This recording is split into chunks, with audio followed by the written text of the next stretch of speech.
Entre 2013 et 2014, les offices de tourisme du pays d'Albret ont accueilli près de 33 000 visiteurs, en progression de 60%. 248 hébergements sont proposés à la location aux touristes sur le territoire. Gîtes et chambres d'hôtes représentent à eux seuls près de 3/4 de l'offre. En 2013, plus de 4 000 personnes ont loué un canoë, accompagné d'un moniteur ou en complète autonomie, sur la Gélise, classée Natura 2000. Un des principaux enjeux du développement touristique ici dans le pays d'Albret, c'est avant tout la qualité, proposer une offre qualitative. Nous n'avons pas la mer, nous n'avons pas la montagne, nous sommes à la campagne et les vacanciers qui séjournent ici chez nous sont très sensibles à la qualité de l'accueil, à la qualité des produits et à la qualité de la prestation qu'on peut leur offrir. Alors bien sûr, le but du jeu, c'est d'essayer de travailler tous ensemble, d'essayer d'améliorer cette offre.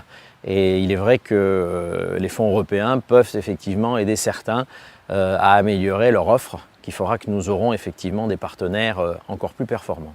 Le programme européen LEADER a permis de soutenir des initiatives privées correspondant à des projets exemplaires en termes de qualité environnementale, en matière d'hébergement, de valorisation des productions locales ou de différenciation de l'offre avec le développement de produits touristiques insolites. Nous sommes ici au Château du Frandard, à Nérac. Nous avons repris en 2006 une exploitation à dominante viticole, mais également prunicole. Donc, je suis Gabriel Chazalon, je suis néraquais de souche. Le projet a été de faire une double usage, essayer de produire des truffes et également remettre la cabane de vigne pour pouvoir accueillir des gîteurs. Bonjour, je m'appelle Sébastien Boutet, j'ai 38 ans et je suis propriétaire de ce gîte à la Paillargue sur la commune de Fieux. Je suis viticultrice avec mon mari sur une exploitation de 60 hectares de vignes. Donc ça a commencé par l'ouverture d'un gîte qui est ouvert depuis 3 saisons. Et donc nous avions pour projet d'aller un peu plus loin dans la démarche viticole, on va dire, c'est de créer une espace boutique dégustation au sein du domaine. Bonjour, je suis Stéphanie Béranger-Sauvage, je suis enseignante animatrice à Côté-Poney, centre équestre qui se situe sur la commune de Pompieille. Nous avons bénéficié des aides du programme LEADER pour refaire et rénover cette hall de vente qui est maintenant notre boutique.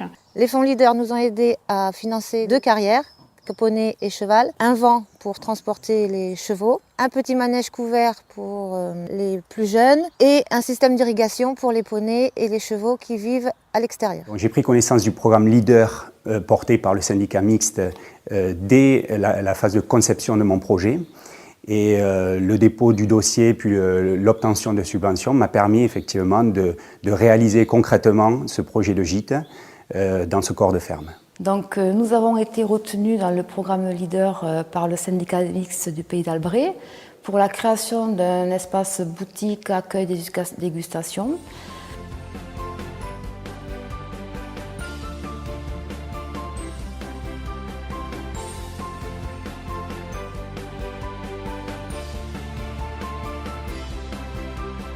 Nous avons sur cette exploitation un très beau patrimoine, une très belle propriété.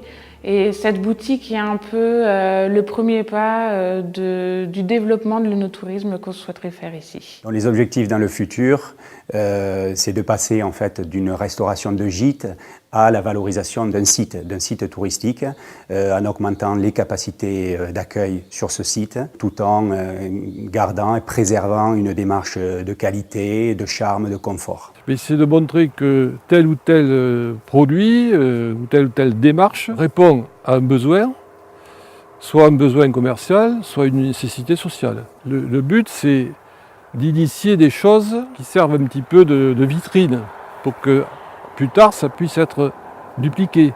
Tout ce qui est mené à l'agriculture biologique doit être économiquement viable.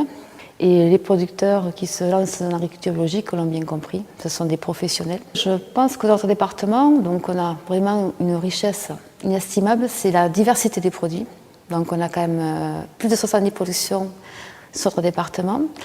Et nous avons aussi des marques qui aident aussi à faire connaître et développer et à promouvoir les produits. On a la chance aussi d'avoir quand même un réseau, on va dire, au niveau des offices du tourisme qui est très actif. Et puis on constate aussi une fréquentation de plus en plus importante de visiteurs sur notre département. Les gens qui viennent chez nous sont un petit peu étonnés de par la diversité des paysages, des productions, la gentillesse des gens. Et je pense qu'on a un bel avenir au niveau tourisme.